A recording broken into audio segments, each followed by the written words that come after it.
عرش سے مراد ہے علم توحید. جب کائنات میں کچھ نہیں تھا اللہ کا علم 14 نے اٹھایا ہوا تھا. لفظ وصول کیجئے گا. میں جناب سیدہ کی عزت بیان کروں.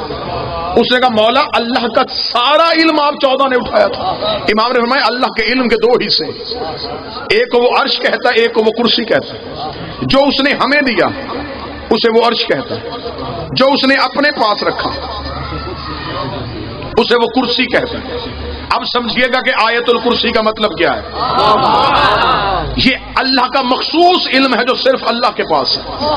جو اس نے ہمیں دیا اسے وہ عرش کہتا ہے. امام نے فرمایا جب معراج پہ ہمارا نانا ہر حد کو پار کرتا ہوا، عرش کو چیرتا ہوا بالکل کرسی کے قریب پہنچا، اگر ایک لمحہ بھی تاخیر ہو جاتی عرش کرسی ہو جاتا، کرسی عرش ہو جاتی، پھر اس میں اور ہم میں کوئی فرق نہ رہتا. ابھی ہمارا نانا کرسی کے قریب تھا، یا درمیان میں ایک پردہ آیا، اس پردے نے عرش ادھر روک دیا، کرسی کو ادھر روک دیا. اس پردے کو فاطمہ کہتے ہیں.